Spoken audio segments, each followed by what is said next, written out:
저는 커트 보니것이라는 작가에 커트. 대해서 커트 보니것.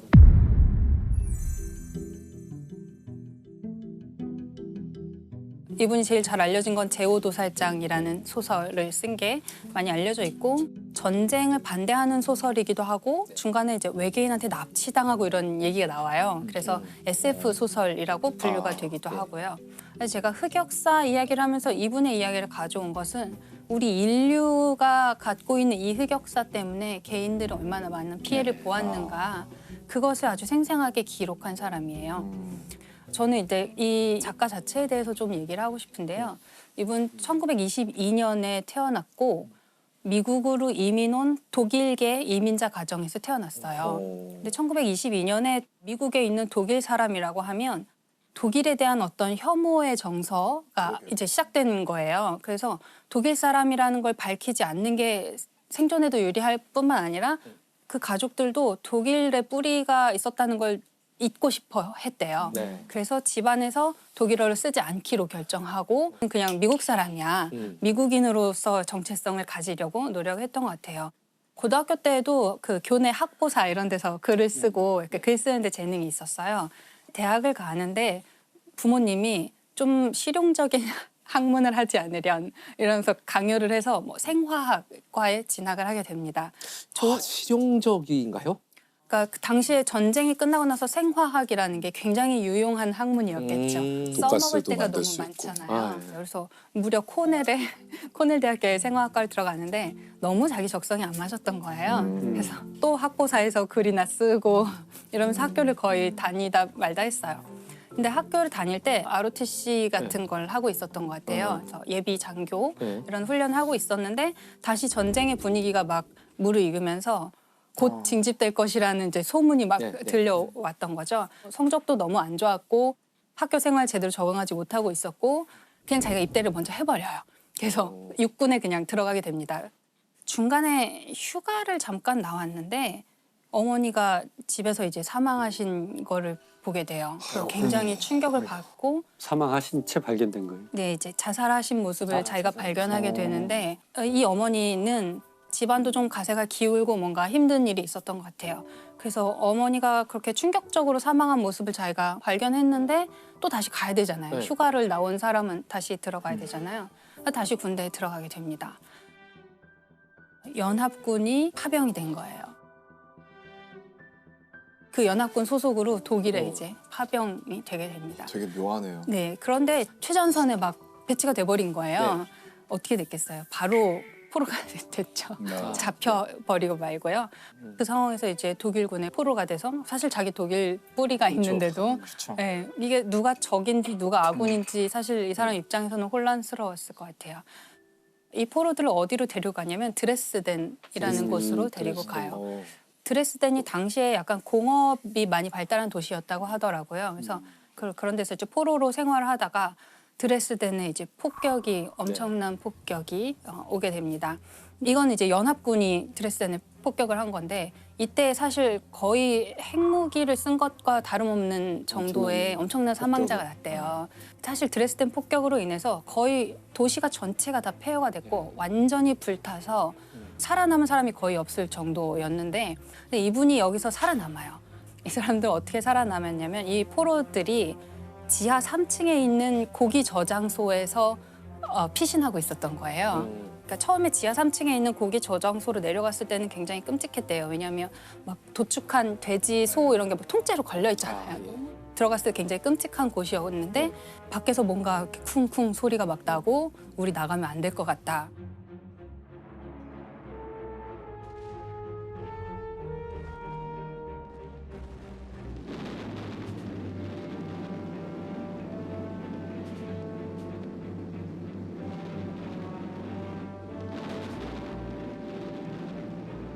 거기서 격리된 상태로 한참을 지내다가 좀 조용해진 것 같아서 밖으로 나가봤더니 이 작가의 표현은 달처럼 돼 있었다고 했어요. 도시가 완전히 회색인 거예요.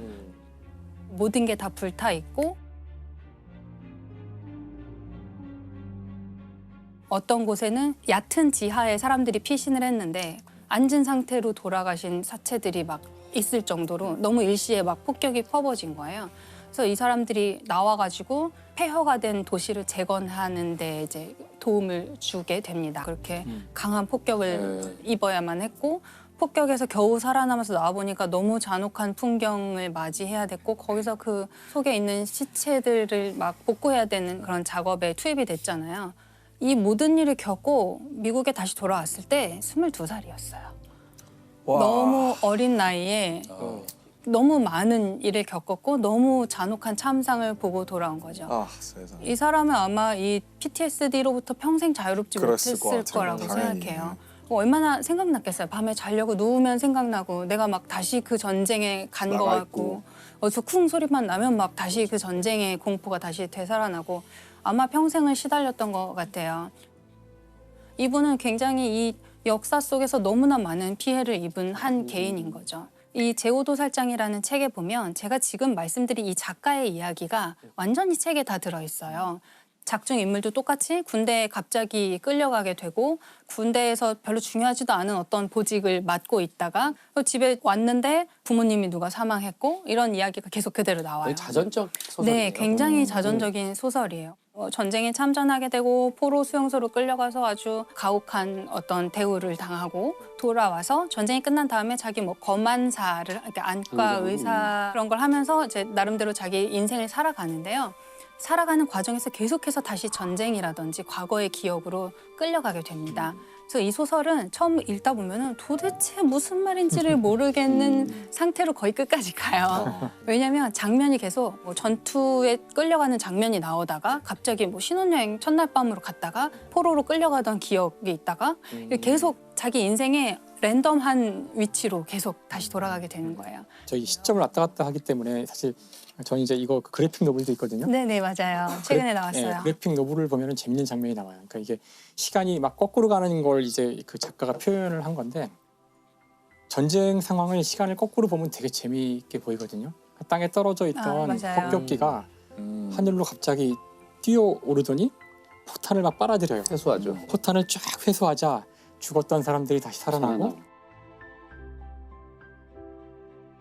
다시 웃으면서 비행기를 타고 자기가 있던 처음 공항으로 돌아가죠. 그다음에 더 과거로 가게 되면은 이제 어린아이가 돼서 네. 이렇게 뛰어놀면서 심지어는 히틀러도 어린아이가 돼서 뛰어놀면서 끝나는 거죠. 하지만 이것을 시간을 앞으로 돌리면 이제 끔찍한 전쟁의 모습이 되는 거죠. 그래서 그 시간을 이용해서 여러 가지 그 상황들을 아주 다채롭게 보여주는 그런 책이에요. 근데 왜 제5 도살장이에요? 작중에서 끌려가는 곳이 제5도살장이라는 건물로 끌려가게 돼요. 이 사람이 갑자기 뭐 다시 전쟁터의 기억을 되살린다던가 할 때 뭔가 납치되어서 끌려가는 것 같은 느낌이 드나 봐요.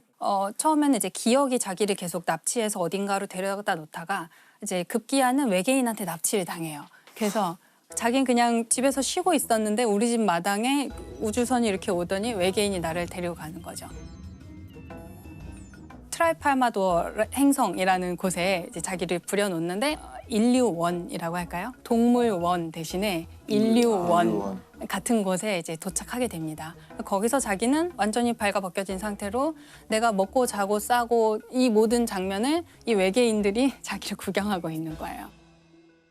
이 몸짓 하나하나에 막 환호하면서 오 지구인은 저런가 봐 막 이러면서 근데 이 트라이팔마도어 행성에 사는 이 외계인들은 어떤 특징을 갖고 있냐면 모든 시간을 다 보는 존재예요. 그래서 트라이팔마도어 행성에 사는 외계인이 사람을 보면 네 발로 기어가는 어린 아이일 때부터 나중에 이제 지팡이를 짚고 걷는 노인의 모습까지를 한꺼번에 본다는 거예요. 그러니까 이 외계인들이 저희가 파인만 편할 때 얘기했던 컨택트에 나오는 그 외계인. 그리고 이 외계인들이 하늘에 있는 별을 볼 때도 그 별이 탄생할 때부터 죽을 때까지를 다 한꺼번에 보고 있다는 거예요. 그래서 경로를 다 보고 있기 때문에 밤하늘이 반짝이는 스파게티로 가득하다. 이 행성의 외계인들이 보기에는. 근데 이 작가가 이런 외계인에 대해서 얘기를 하는 이유는 이 외계인이 모든 시간을 보는 존재라는 게 되게 중요한 것 같아요. PTSD를 가진 사람이 자꾸 과거의 기억으로 다시 빨려 들어갈 때에는 그 과거에 무슨 일이 일어났는지 알잖아요. 이미 알고 있거든요. 얼마나 괴로운 사건인지를 이미 알고 있고 내가 지금 이 순간으로 가면 잠시 뒤에 내 와이프가 사고를 당해서 죽을 것이고 내가 좀 이따가 비행기 사고로 추락할 것이고 이 장면을 본인 알고 있는데 그대로 살 수밖에 없는 거예요. 주어진 삶을 그냥 그대로 살 수밖에 없고 인생의 모든 순간을 다 알고 있지만 그걸 그냥 묵묵히 살아가는 어떤 한 인간을 계속 묘사하고 있는 것 같아요. 근데 보통 이렇게 트라우마가 있으면 다시는 생각하고 싶지도 않고 이런데 굳이 이 기억들을 다시 소환해서 왜 소설로 쓴 걸까요?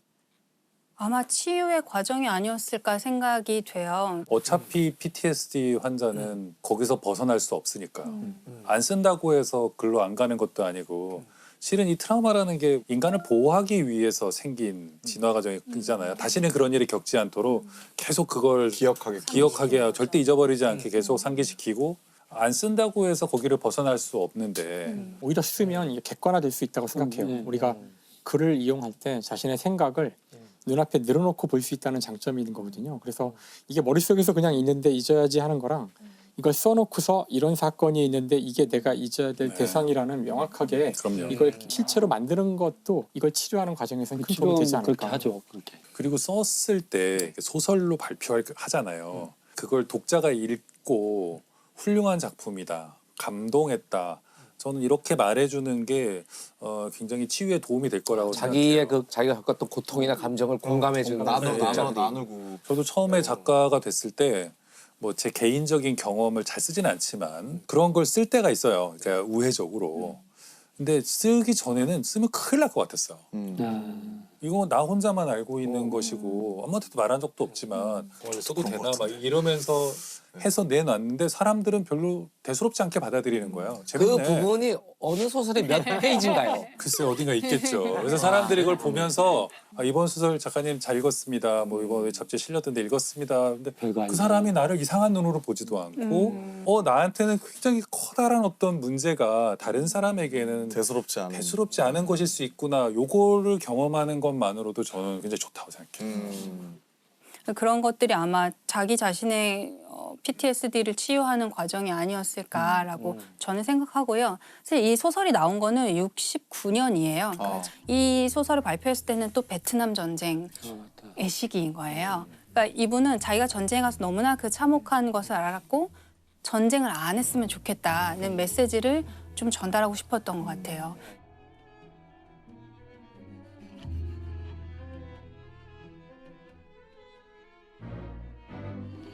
베트남전을 반대하면서 소설을 발표하고서 굉장히 이제 스타 작가가 되게 됩니다. 그리고 사람들이 반전을 얘기할 때 떠올리는 어떤 이미지 중에 하나가 돼요. 그래서 보니것이 그 얘기를 한 거예요. 전쟁으로 인해서 이득을 본 사람 전 세계에 한 명밖에 없다. 나다. 난 베스트셀러 작가가 됐으니까 이 치유가 전쟁 많이 됐나 때문에. 봐요, 그 양반이. 참 그런 것 같아요. 엄청난 드라마가 있었고 엄청난 사람이 죽었고 근데 곰곰이 생각해보면 아무런 의미가 없는 일들. 그러니까요. 굉장히 괴롭잖아요. 그 모든 게 다 무의미하다고 생각이 드니까.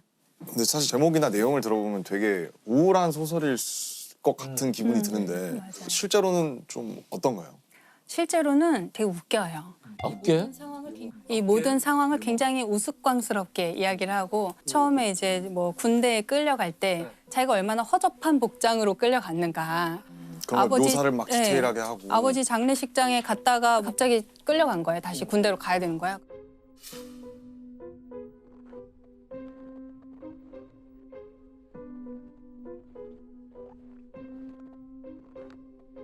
그런 광경에서 자기가 얼마나 꼴이 우스운지 그리고 또 이 사람 굉장히 아직 전쟁에 대한 마음의 대비가 안 돼 있는 상태로 끌려갔기 때문에 되게 겁이 많고 약간 찌질한 상태잖아요. 아, 그러면 재밌어요. 그거를 이제 자꾸 넘어져요. 자꾸 넘어지고 막 쓰러져서 정신을 잃고 막 이러니까 옆에 있는 병사들이 또 도와줘야 되잖아요. 같이 가야 되니까. 낙오되면 안 되니까. 장준 아니야? 그래서 계속 이렇게 살려주면서 내가 너를 몇 번이나 더 살려줘야 되니? 뭐 이런 식의 이제 이야기로 풀기도 하고요. 계속해서 슬픈 광경에 대해서 얘기하고는 있지만 어쩔 수 없는 거지 뭐. 인생이 사는 게 다 그렇지 뭐. 이런 식의 죽음을 굉장히 뭐 그렇지 뭐 이렇게 표현하는 거죠. 그냥 그런 거지 뭐 이런 거고요. 이런 작품이라면 본인 스스로 하면서 치유가 됐을 법도 한 느낌이 드네요. 그 제가 이제 책에 관련해서 하나 읽어드리고 싶은데요. 그 주인공은 검안사였기 때문에 자기 진료실 벽에 이제 뭘 걸어놨는데 거기 걸어놓은 문구가 제가 바꿀 수 없는 것을 받아들일 수 있는 차분한 마음과 바꿀 수 있는 것을 바꿀 수 있는 용기와 그 차이를 분별할 수 있는 지혜를 구한다는 내용이 있어요. 그 라이놀트 리브어의 이제 그 문구로 같이 이어지는 거잖아요. 우리가 때로는 우리 인력으로 할 수 없는 일에 자꾸 뭘 바꾸려고 하다가 큰 좌절을 경험하기도 하잖아요. 하지 말아야 될 선택을 하기도 하고 바꿀 수 없다면 그냥 묵묵히 살아나가야 되는 거잖아요. 그리고 네. 그게 자기를 집어삼키도록 두지 않았다는 게 굉장히 멋진 부분인 것 굉장히 같아요. 현명했던 네. 것 같아요. 근데 보니것이 재밌는 점은 그런 다음에 바로 유머로 이어지는데요. 주인공 이름이 빌리인데요. 빌리가 바꿀 수 없는 것들에는 과거, 현재, 미래가 있었다. 사실 아무것도 시간이지. 저 이해하는데 좀 걸렸어요. 뭔 소리지? 하는데 사실 다 그런 바꿀 수 없는 지혜를 거고. 되게 센스 넘치는 표현이네요. 네, 그런 식의 약간 자조적인 유머, 미국 블랙 유머의 대가로 꼽히는 분 중 한 사람인데 우리가 이걸 읽으면서 이렇게 참혹한 내용이라는 생각이 들기보다는 이러면서 웃게 되는 거. 그러면서 읽게 되는 거예요, 계속.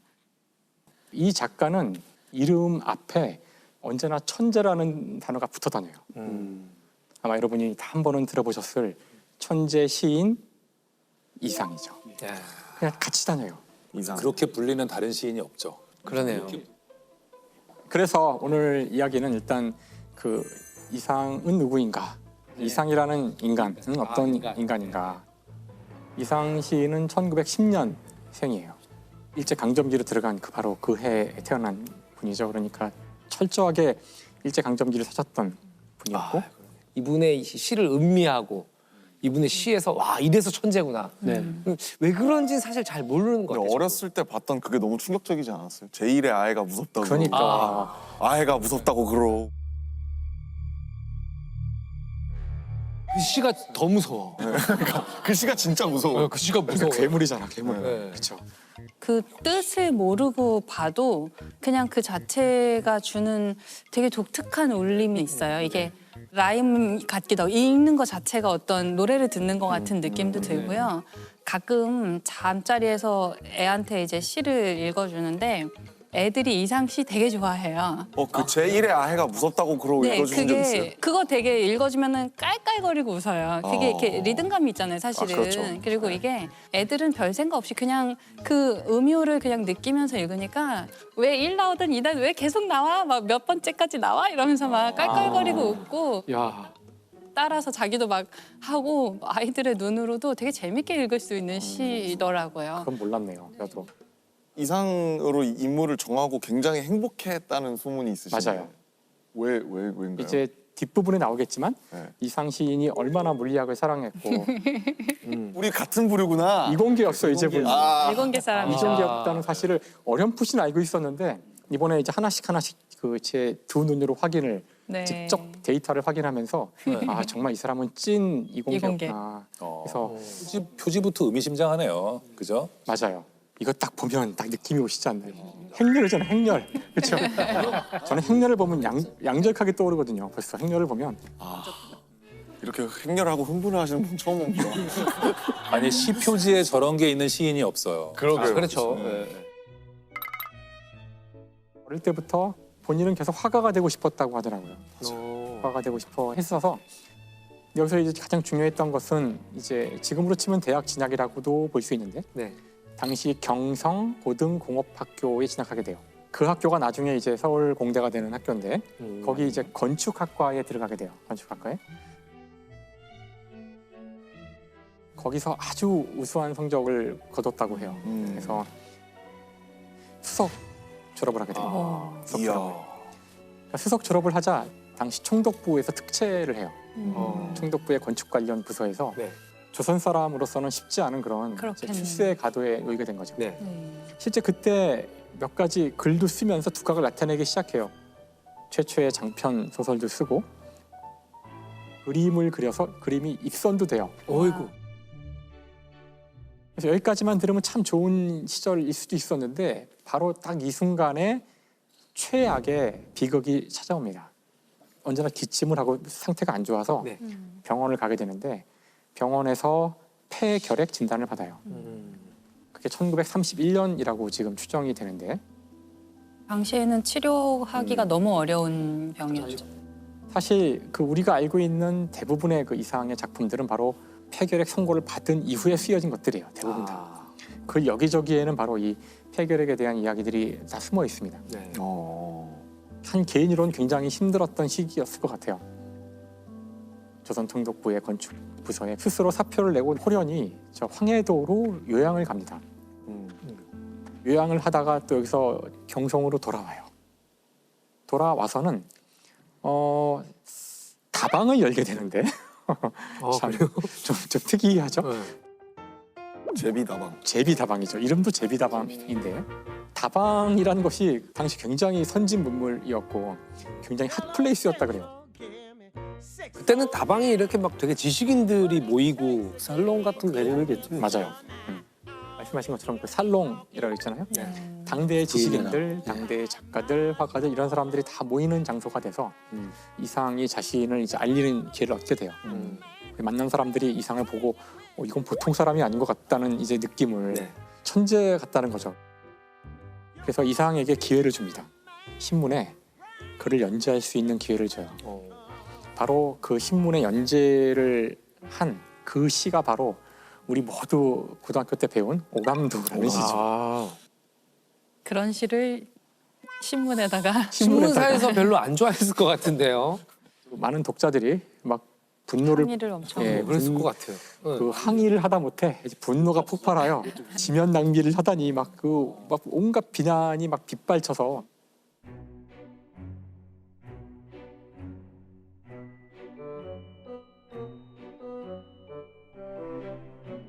옛날에는 신문이 한 장이거든요.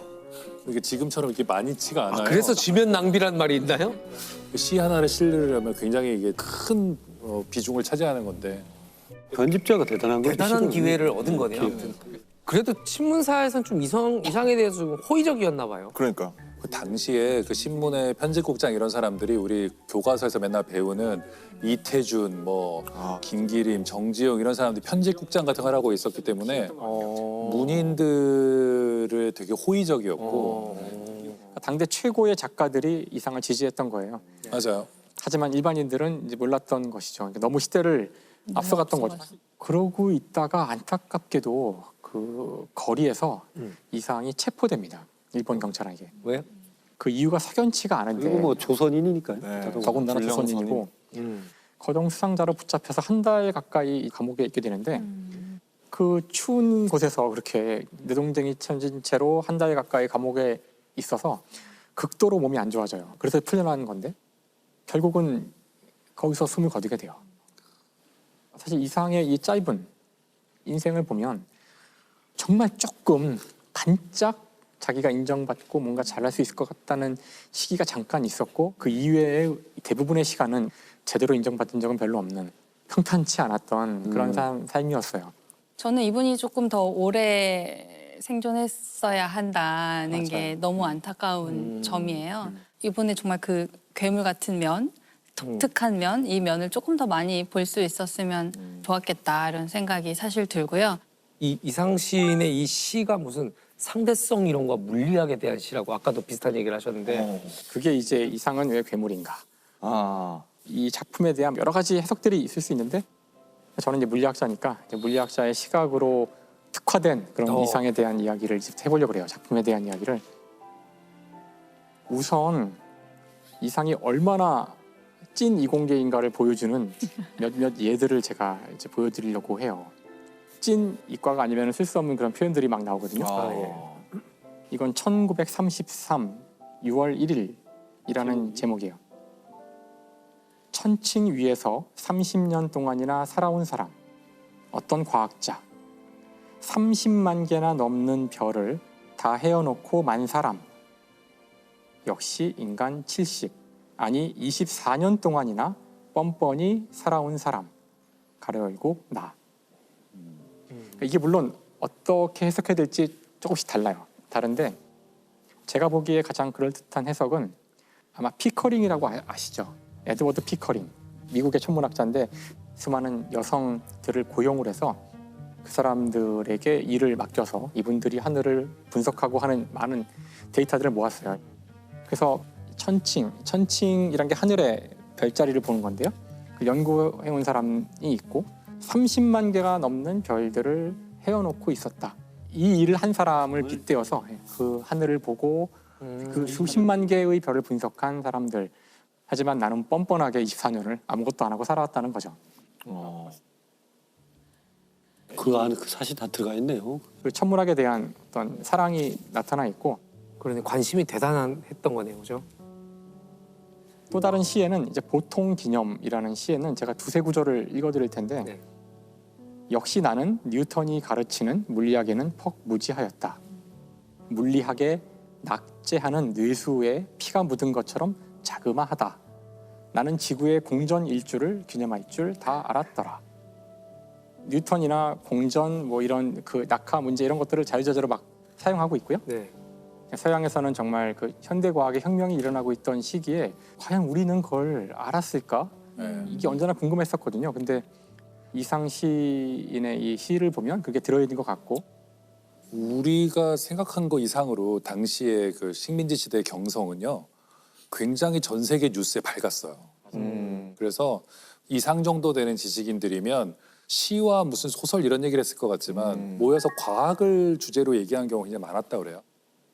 결정적으로는 사실 이 시를 보면 저는 정말 와 가슴이 정말 띵 하던데 보세요 한번 여기 보시면 시에 이런 걸 쓰는 사람이 있다니 이게 지금 시의 일부거든요. 아, 3차각 설계도 점을 찍어서 2차원 행렬 어레이를 만든 건데 저는 이걸 딱 보는 순간 이제 양자역학에 제일 중요한 행렬을 쓴 게 아닐까 전 그렇게 해석했지만 저같이 생각하는 사람은 아무도 없더라고요. 아, 근데 왜 행렬이 제일 중요해요? 양자역학에서?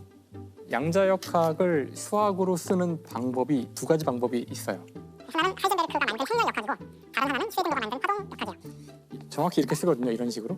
그래서 아마도 제 예상은 이상이 행렬에 대한 얘기를 어서 본 것 같다는 생각을 자꾸 하게 되는데 그럴 수 봤을 있겠네. 거야. 이 밑에 나오는 이야기 보면 알 수 있어요. 양자역학의 본질을 깨달은 것 같은 느낌이 드는 문장들인데 원자는 원자이고 원자이고 원자이다. 생리작용은 변이하는 것인가? 이 세상 모든 것은 원자로 되어 있는데 이들은 그 자신은 변하지 않지만 재배치, 재배열을 할 뿐이라는 것이 우리가 파인만 이야기할 때 했던 세상 만물은 원자로 되어 있다의 핵심이에요. 우리가 보기엔 사람이 변화된 것 살고 같지만. 죽고 하는 것 같지만 원자는 원자이고 원자이고 원자이고 원자이다. 그러니까 사실은 원자들의 재배치일 뿐이다. 원자는 변하지 않는다. 그런 말을 하는 것이라고 저는 보인다고요. 네. 그리고 그 다음도 원자는 원자가 아니고 원자가 아니고 원자가 아니다. 방사능 붕괴인가? 그러니까 원자가 변할 수가 있는데 그때는 원자의 방사능 변화가 일어날 때 그래요. 와, 알고 하는 걸까? 글쎄요. 이건 약간 알았던 것 같은데요? 이거 알았을 수 있는 거 아닌가요? 이런 표현을 누가 그냥 쓸 수는 그렇죠. 없잖아요. 네. 그 이상이 당시 현대 물리학에 대한 내용을 알고 정말 제대로 이해한 과학이라고 저는 생각해요. 최근에 그것에 대한 재밌는 논문이 하나 나와서 이 논문을 쓴 사람이 지금 현재 물리학과에 있는데 그러니까 그 진짜 재밌나 봐요. 네, 재밌어요. 저 표정은 행복백이에요. 행복백. 네, 지금 네, 재밌어요.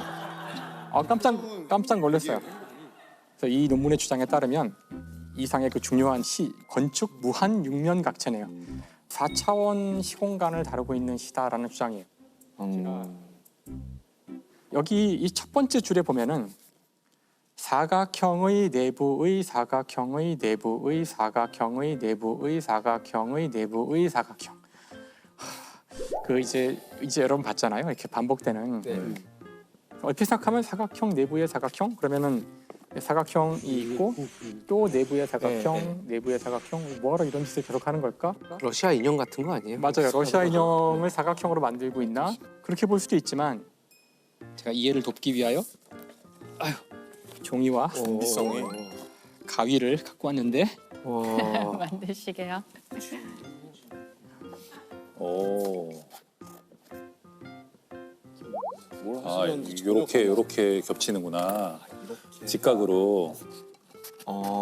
이렇게 하면은 이 사각형의 중심에 이 사각형의 중심이 놓이게 되죠. 네네. 네. 그러니까 사각형 안의 사각형이 되는 거죠. 네.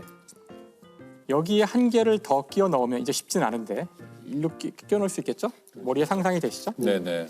네, 이렇게 끼우면은 이게 사각형 내부의 사각형 내부의 사각형이 되는 건데 여기까지는 되는데 이제 하나를 더하는 순간은 3차원에서 못해요. 하지만 여기는 지금 사각형이란 단어가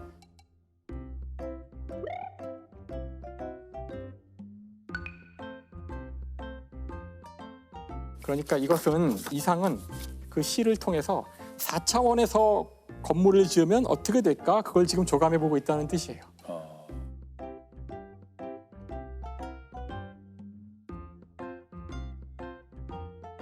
이상 같은 경우 이제 아마 아까 말씀하신 대로 당시 동경을 통해서 들어온 서양의 네. 최신 과학 이론을 들었을 거고 그 당시에 사실 상대성 이론은 대단히 인기 있는 그런 토픽이었기 때문에 아인슈타인이 일본에 방문해요. 네. 동경에 방문을 오. 1922년인가 오. 방문을 해서 엄청난 환대를 받죠. 일본 사람들이 와 세계에서 가장 똑똑한 그랬겠죠. 사람이 왔다더라 그래가지고 네. 일본에 막 돌풍이 일죠. 아인슈타인의 그 엄청난 돌풍이 일어서 그 당시 그 자리에 한국 사람도 있었어요. 동경에 유학가 있었던 한국 사람들도 있어서 이들 중에 일부가 한국에 와서 아인슈타인의 이론을 이렇게 순회 강연을 했다는 기록들이 남아 있거든요.